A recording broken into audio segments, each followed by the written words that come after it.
হ্যাঁ, এবার সৌদি আরবের পায়ে বল, আল ওবুদের পায়ে বল, পাস দিয়েছেন, আল মুআল্লাদের পায়ে বল, হ্যাঁ পাস চলছে, এই মালিকির ভুল পাস, নিকোলাস ওতামেন্দি সেখানে ডেফিনেটলি, এবং হ্যাঁ সেটা কিন্তু সেন্টার ক্রস লাইনের বাইরে চলে গেছে। Lionel Messi slow day at the office, উনি মানে খুব বেশি কিছু করতে পারেননি আর কি। যেদিন মেসি খুব বেশি করতে পারে না, ওই দিন আর্জেন্টিনাও খুব বেশি করতে পারে না। কর্নিয়া মেসি কিছু করতে পারে না, আর্জেন্টিনা আসলেই কিছু করতে পারে না। না, এবার বলা যাচ্ছে না কিন্তু, এইসব নিয়ে কথা বললে হবে না কিন্তু। দুর্বলকে কিন্তু দুর্বল ভাবলে কিন্তু আসলে ভুল করবে চালাকরা, ঠিক আছে? আমরা তো ভেবেছিলাম যে সৌদি আরব নাকি দুর্বল দল, এতক্ষণে তো গোল হয়ে যাওয়ার কথা, কিন্তু না, আমারও ডিবক্সে দুর্দান্ত শট ছিল, এখনো চলছে, এখনো ডিবক্সে কুটুর কুটুর চলছে না, বল হারিয়ে ফেলেছেন। কর্নার আদায় করেছেন যদিও, কিন্তু কর্নার দিয়ে লাভ হবে না, কর্নার দিয়ে তো আর খেলার জয় পরাজয় হয় না। একটি পরিবর্তন আমরা দেখলাম, সাবস্টিটিউশন হলো, কর্নার শট, ছোট করে শট নিলেন, লম্বা কিক নিচ্ছেন না, কেমন জানি ভয়ে ভয়ে খেলছে আর্জেন্টিনা আমার মনে হচ্ছে। আসলে ছোট দল যারা কিনা খুব ফুললি ডিফেন্সিভ, একটা আল্ট্রা ডিফেন্সিভ ফরমেশনে থাকে, সেই দলের বিপক্ষে গোল করাটা একটুখানি কঠিন, বাট আর্জেন্টিনা নিশ্চয়ই রাস্তা বের করার চেষ্টা করবে। পাওলো দিবালা নিয়ন্ত্রণে আছে, চমৎকার। এখনো পর্যন্ত মলিনাকে একটু তুলে আনা হয়েছে, এই ফুলব্যাক আমরা জানি যে খুব ভালো সাফল করেন উপরে নিচে। আরো একটা ভালো পাস ভেতরে, পারেদেস ডিবক্সের ভিতরে, বিপজ্জনক হতে পারে, চারিদিকে হানাগোনা, সৌদি আরবের আকাশে দুর্যোগের ঘনঘটা, কে তাকে আশা দেবে, কে তাকে ভরসা দেবে? প্রতীক, আপনি কি আশা ভরসা দেবেন আপনার দলকে? একটাতে কি যায় আসে, সমস্যা নাই, we have to play more hard Safwan, we have to play more steady. Yes, কথাই না বড় হয়ে কাজে বড় হতে হবে। হ্যাঁ, গোল একটা দিয়ে আরেকজন এতক্ষণ এত কষ্ট করে গোল দিয়ে, হ্যাঁ।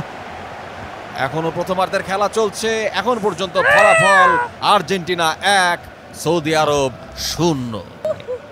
নো প্রবলেম, তাদের সেলিব্রেশন থামতেছে না, সৌদি আরবের এগেইনস্টে একটা গোল দিয়ে মনে করতেছে ওয়ার্ল্ড কাপ জিতে গেছে। দাদা ভাই রিল্যাক্স করেন, একটু রিল্যাক্স করেন। এই যে এতক্ষণ ধরে যে বকবক করছিল যারা আর্জেন্টিনা নিয়ে, মানে আর্জেন্টিনা শুধু মেসি খালি পারে, সি কথা বলতে বন্ধ হয়ে গেছে। প্রথমার্ধের খেলা শেষে আপাতত ফলাফল আর্জেন্টিনা 1, সৌদি আরব 0। এই পর্যায়ে চলে যাব একটি কমার্শিয়াল ব্রেকে। আপনারা কমার্শিয়াল ব্রেকে বিকাশের বিশেষ অফারগুলো এনজয় করে খাবার অর্ডার করুন, খেতে থাকুন, কোথাও যাবেন না। ফিরছি কমার্শিয়াল। আমার জন্য একটা খাবার আমি ভাইয়ের জন্য এখনই অর্ডার করতেছি, আপনারাও খেতে থাকুন, খাওয়ার পরে ফেরত আসুন, কোথাও যাবেন না। See you after the break.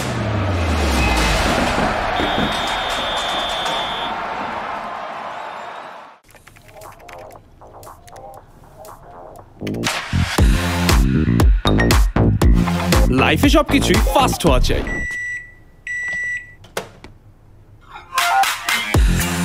এই যে ফ্রিল্যান্সিং এর পেমেন্টও বিকাশে আনলাম সুপার ফাস্ট। বিকাশ অ্যাপ থেকে পেওনিয়ার অ্যাকাউন্ট খুলে লিংক করো, আর যখনই প্রয়োজন বিকাশে টাকা আনো, রাতে কিংবা দিনে। আর ট্রান্সফার করা যাবে মাত্র 1000 টাকা জমলি। এখন পেওনিয়ার থেকে বিকাশে টাকা আসবে মুহূর্তেই।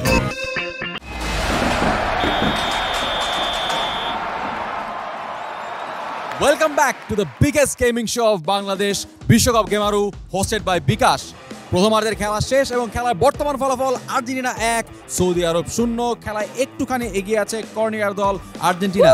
বেশি খুশি হয়ে লাভ নাই, আরো অর্ধেক খেলা বাকি আছে। কি মনে হয় বাকি অর্ধেক খেলায় কি হইতে পারে? আচ্ছা, শুরুটা যদি ভালো হয় তাহলে কিন্তু শেষটাও ভালো হয়, ঠিক আছে? এটা বুঝে রাখতে হবে। হতে পারে, বাট খুব বেশি ভেঙে পড়ার কোনো কারণ নাই। I think you can make a comeback. What do you think? Definitely will come back. এত কোথায় থেকে বললে তো হবে না। Definitely will come back এবং we are taking down Argentina. All right, both the teams are pumped up. আমিও দেখি খেলার বাকি অর্ধেকে কি হয়। চলে যাব কম বক্সে। Let's resume the play. Let's go. আবারও শুরু হয়ে গেল খেলা। সৌদি আরব আবার কিক অফ করলো। আচ্ছা, রাইট। এই সৌদি আরব টিমটা সাকিব ভাই, আপনি নিশ্চয়ই জানেন যে লিওনেল মেসি এক বছরে ঠিক যত টাকা আর্ন করেন, যত টাকা বেতন পান, গোটা সৌদি আরব দলটা ওই পরিমাণ টাকা মানে আর্ন করতে পারে না। সুতরাং এই দুটা দলের পার্থক্য, এক মেসি গোটা সৌদি আরব দলের জন্য একাই যতখানি ভারী, বাকির কিন্তু সেটা কুলিয়ে উঠতে পারে না। এই প্রতীক তোমার টিমকে গরিব বলছে ভাইয়া, এটা তুমি মেনে নিবা ভাইয়া? আজ আমরা গরিব বলে উই হ্যাভ অয়েল ভাই। সৌদি আরব যদি একবার পকেটে টাকা ব্যয় করা শুরু করে We can buy Argentina, all right. না দুইটা আর্জেন্টিনা তারা কিনতেই পারে কিনতেই তেলের পারবে, দামে, কিন্তু exactly, প্লেয়াররা exactly. এখনো পর্যন্ত লিওনেল মেসি সমান হইতে পারে নাই সবাই মিল্লা। Yes, না, yes, ঠিক yes, আছে, come কিন্তু on, Saudi come on. Arab comeback করবে বলে আমরা এখন আশা Yes, করছি। yes. তাদেরকে আক্রমণে দেখতে পাচ্ছি আমরা ও বারে বারে মনু, D-box এর কামটাও তো সহজ হইবে না। না। এই যে এমনি করে বলটা কাইরিয়া নিছে, এখন এই আক্রমণে চইল্লা উঠছে উপরে, কি চমৎকার একটা পাস দিছে বাম প্রান্ত দিয়া, এখন কিন্তু আক্রমণে আবারও আর্জেন্টিনা। D-box এ আর্জেন্টিনা। গোলটা হবে কিনা দেখা যাক। না, এবং না। গোলকিপার আবারও অসাধারণ একটা সেভ করেছে। দল যেমনই হোক গোলকিপার কিন্তু গোলকিপার খাসা। দুর্দান্ত। খাসা। একে খুব দ্রুত সৌদির শেখ হিসেবে ঘোষণা করতে হবে। তাই না? তাকে একটা অয়েল ফিল্ড লিখে দেওয়া হোক। এখন আবারও ডি বক্সের আশপাশ দিয়ে গুড়গুড় করছে, আবার গুড়গুড় করছে। হ্যাঁ, বল হ্যাঁ, হারিয়ে good. গেল। বাহ। সেভাবে করে বলটি নিয়ে গেল। Nice pass. সৌদি আরবের হাতে Yes. পায়ে আবারও বল। হাতে বল নিবে তারা? হাতে বল তো আর্জেন্টিনা নিবে। হাতে বল। সৌদি আরব তো সৌদি নিবে আরব না। নিবে না, এটা তো হলো না। হাতে বল তো আর্জেন্টিনা নিবে। এবং সেই হাত সোনার কেন? হাত হয়ে যাবে একটা সময়। হ্যাঁ। সেই বলের দাম একদম। পৃথিবীর সবচেয়ে এক্সপেন্সিভ বল হিসেবে বিক্রি হবে। একদম। একটা চমৎকার শট ছিল আর্জেন্টিনার। হ্যাঁ, কিন্তু একটু আন্দাজে মারছেন মনে হয়। আন্দাজে ডিফেন্ডারের গায়ের মধ্যে মারছে। না, ডিফেন্ডার শোনো। আসলে দাঁড়াইছে কেন, একটু আন্দাজ যা মারবে এবং থামাবে, না ডিফেন্ডারদের কাজ কি, বাসায় পলাই যাইতে পারতো তারা। কর্নিয়া, তুমি অনেক ক্র্যাঙ্কি হয়ে যাচ্ছ, আমি দেখতেছি। তোমার জন্য আমি বিকাশ থেকে খাবার অর্ডার করে দিচ্ছি, তুমি আচ্ছা, খেয়ে আমার বাসা চলে যাও, মনে বুঝছো? হয় তোমাকে বিকাশ তোমার এই থেকে গেমে আমি